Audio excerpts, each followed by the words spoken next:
The Story of Mankind by Hendrik von Loon. Foreword. For Hans and Willem.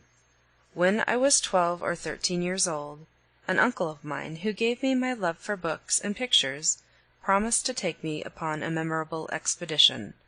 I was to go with him to the top of the tower of old St. Lawrence in Rotterdam. And so, one fine day, a sexton with a key as large as that of St. Peter opened a mysterious door.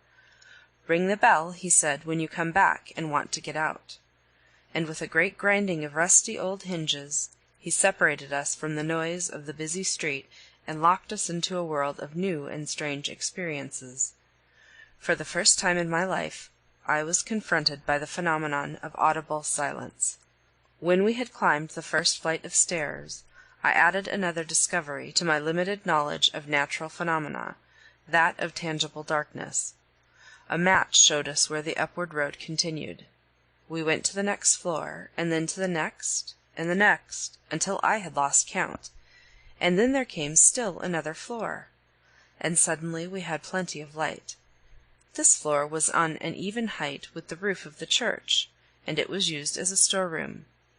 Covered with many inches of dust, there lay the abandoned symbols of a venerable faith which had been discarded by the good people of the city many years ago.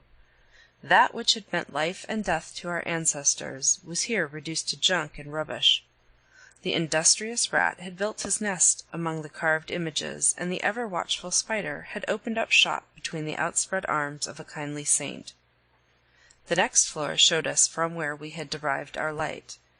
Enormous open windows with heavy iron bars made the high and barren room the roosting place of hundreds of pigeons. The wind blew through the iron bars, and the air was filled with a weird and pleasing music. It was the noise of the town below us, but a noise which had been purified and cleansed by the distance.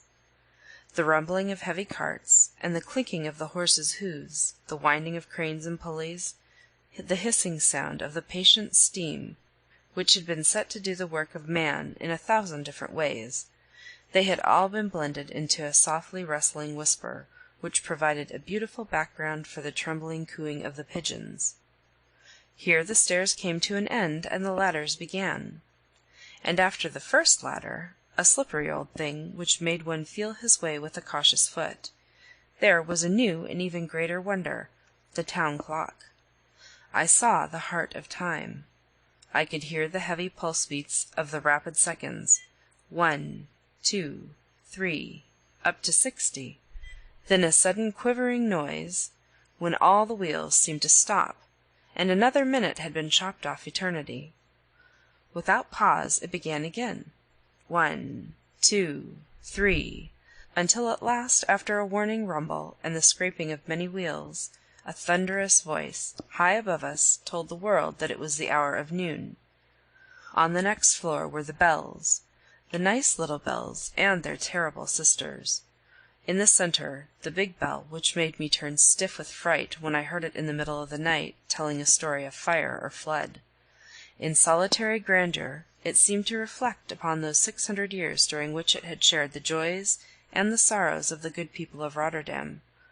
Around it, neatly arranged like the blue jars in an old-fashioned apothecary's shop, hung the little fellows, who twice each week played a merry tune for the benefit of the country folk, who had come to market to buy and sell and hear what the big world had been doing.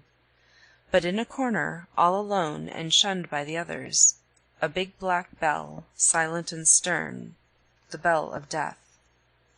Then darkness once more, and other ladders, steeper and even more dangerous than those we had climbed before. And suddenly, the fresh air of the wide heavens. We had reached the highest gallery. Above us the sky. Below us, the city, a little toy town, where busy ants were hastily crawling hither and thither, each one intent upon his or her particular business, and beyond the jumble of stones, the wide greenness of the open country. It was my first glimpse of the big world. Since then, whenever I have had the opportunity, I have gone to the top of the tower and enjoyed myself. It was hard work, but it repaid in full the mere physical exertion of climbing a few stairs. Besides, I knew what my reward would be. I would see the land and the sky, and I would listen to the stories of my kind friend the watchman who lived in a small shack built in a sheltered corner of the gallery. He looked after the clock and was a father to the bells, and he warned of fires, but he enjoyed many free hours, and then he smoked a pipe and thought his own peaceful thoughts. He had gone to school almost 50 years before, and he had rarely read a book, but he had lived on top of his tower for so many years that he had absorbed the wisdom of that wide world which surrounded him on all sides. History he knew well, for it was a living thing with him. "There," he would say, pointing to a bend of the river, "there, my boy, do you see those trees?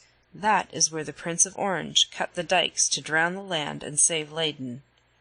Or he would tell me the tale of the old Meuse, until the broad river ceased to be a convenient harbor and became a wonderful highroad, carrying the ships of De Ruyter and Tromp upon that famous last voyage, when they gave their lives that the sea might be free to all.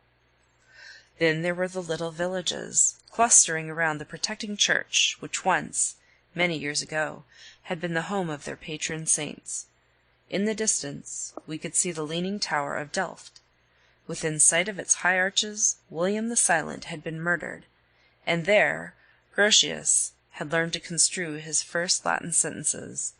And, still further away, the long, low body of the church of Gouda, the early home of the man whose wit had proved mightier than the armies of many an emperor, the charity boy whom the world came to know as Erasmus. Finally, the silver line of the endless sea, and, as a contrast, immediately below us, the patchwork of roofs and chimneys and houses and gardens and hospitals and schools and railways, which we called our home. But the tower showed us the old home in a new light. The confused commotion of the streets and the market-place, of the factories and the workshop, became the well-ordered expression of human energy and purpose. Best of all, the wide view of the glorious pass, which surrounded us on all sides, gave us new courage to face the problems of the future when we had gone back to our daily tasks. History is the mighty tower of experience, which time has built amidst the endless fields of bygone ages. It is no easy task to reach the top of this ancient structure and get the benefit of the full view.